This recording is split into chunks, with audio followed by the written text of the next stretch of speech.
بسم الله والصلاة والسلام على رسول الله. ازيكم عاملين ايه؟ يا صباح الفل وصباح القشطة كده وصباح اللبن الحليب وصباح الجبنة القريش وكل حاجة حلوة كده، يا رب ربنا يسعد صباحكم يا رب.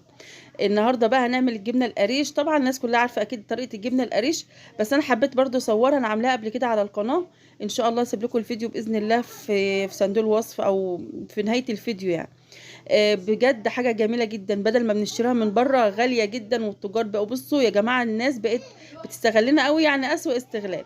طب وليه استغلونا واحنا ممكن نعملها احنا في البيت بطريقة حلوة ونجيب لبن ونعمل احنا يعني، ولا الحوجة لحد. كل اللي محتاجاه بس حصير عشان يدي يعني ايه الشكل بتاع الجبنة القريش، لكن حتى لو من غير حصير ممكن نعمله عادي. بصوا بقى، انا بجيب لبن، في ناس كده ايه موثوق منهم، طبعا انا بجيب منهم اللبن الجاموسي ده. طبعا الجبنه القريش دي بناخد منها زبده، اللي هي القشطه اللي على الوش ده بتعمل زبده، وبناخد منها الجبنه، والجبنه بتنزل الشرش بتاعها. فاللي هو يعني ما شاء الله اللبن الجاموسي ده كله خير يعني.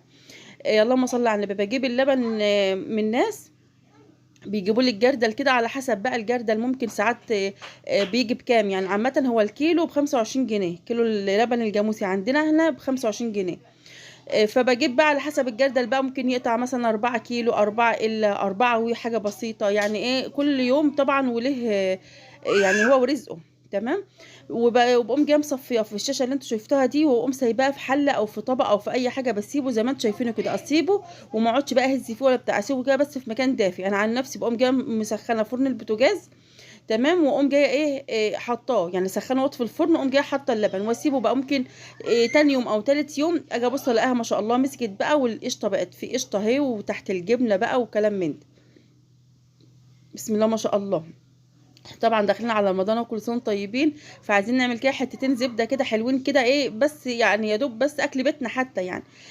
اللهم صل على النبي. اللي عايز يعمل ده مشروع، ده طبعا مشروع يبقى حلو جدا جدا، بس شوفوا حد يكون موثوق فيه تجيبي اللبن بتاعه.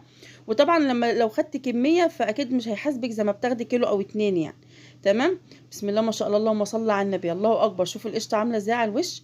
بسم الله ما شاء الله. القشطه دي يعني قطع اكتر من نص كيلو، يعني اكتر من نص كيلو قشطه اصلا لوحده. يعني شوفوا اللبن، قولي انا جايبه ب 100 جنيه مثلا، مطلعه منه تقريبا نص كيلو قشطه اهي. قولي نص كيلو القشطه من سعر الزبده يعني. شوفي لو الزبده ب 200، تبقى القشطه نص كيلو ب 100. لو الزبده ب 250 على حسب المكان اللي انتوا فيه يعني، القشطه هي نفسها سعر الزبده للبلد اللي بتتباع يعني. يعني يعتبر جاب حقه في القشطه ما شاء الله. طبعا دي بعينها بقى في الفريزر، بسيب بس كده حته اللي العيال هم بيحبوها، بسيبها لهم كده، اعملها لهم بلخبطها لهم على حته جبنه، والباقي بعينه في الفريزر بحوشه، عشان ان شاء الله نعمل مع بعض الزبده باذن الله، الزبده بتاعت رمضان وبتاعت السنه كلها عامه يعني. بس احنا من فرحتنا في رمضان، فاحنا بنقعد نقول ايه تفريزات رمضان وحاجه رمضان، بس عامه الحاجه بنعملها للسنه، السنه بحالها يعني. شوفوا بشيل القشطه اهي. وعلى فكره اللبن الترقيد ده او الجبنه الترقيد دي يا جماعه مش زي الجبنه القريش اللي بتتباع كده اي حد يبيعها، لا، ده بتختلف. بصوا فرق السماء والارض. ليه بقى؟ احنا بناخد القشطه وبيفضل شوفوا على وش اللبن قد ايه لسه في قشطه. يعني انا ما بقرطش قوي على القشطه واخدها كلها، لا، بسيب كده ايه بر كده في الجبنه. لما تيجي تعملي بقى الجبنه وتاكلي منها، تحسي ان انت بتاكلي جبنه بخيرها، اقسم بالله تحسي طعم القشطه فيها اصلا. ما تحسيش كده، ما تبقاش مفروله كده زي الجبن اللي احنا بنجيبها من بره ولا كلام من ده، لا خالص. بتبقى بصوا بتفرد كده، وبتبقى سايحه كده ما شاء الله، زي الجبنه اللي بخيرها، زي الجبنه الحلوه كده. فاهمين قصدي ايه؟ اهي.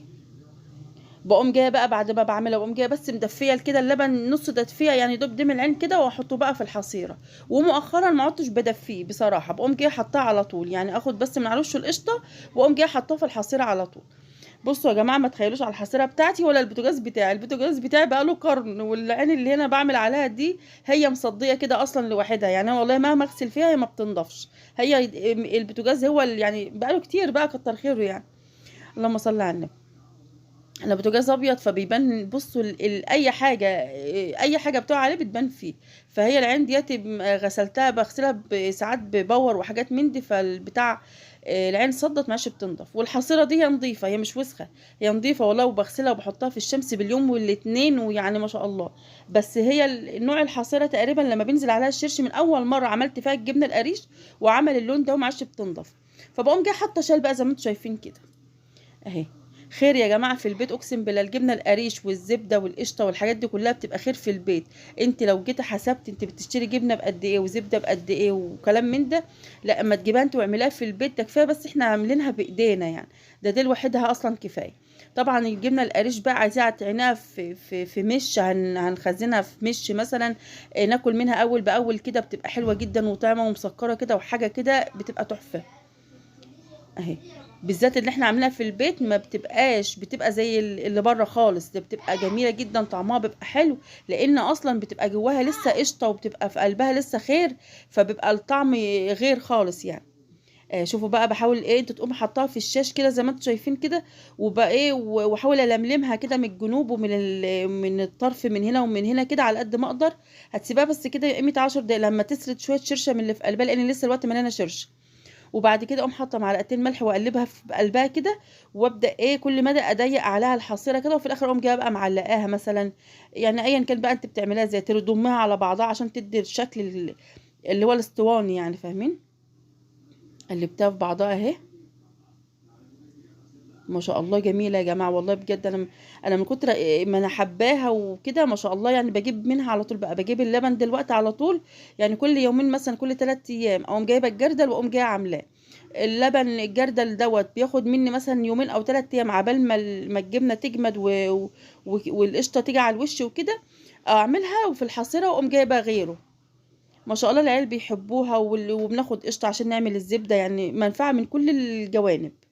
شوفوا ما شاء الله طبق قد ايه قشطه، على فكره كنت واخده منه معلقتين للعيال ما صبروش عبال ما اصور. والجبنه هي بسم الله ما شاء الله اللهم صل على النبي، شوفوا عامله ازاي، شوفوا اصلا من جواها عامله ازاي، الجبنه سايحه، دي جبنه سايحه مش جبنه مفروله خالص على الاطلاق خالص يعني اهي. وكل سنه وانتم طيبين يا رب كده، ربنا يقعد عليكم الايام بخير، ونجهز كده لرمضان، مش بالاكل والشرب، نجهز بالمعنويات كده وعشان العباده ان شاء الله. كل سنه وانتم طيبين.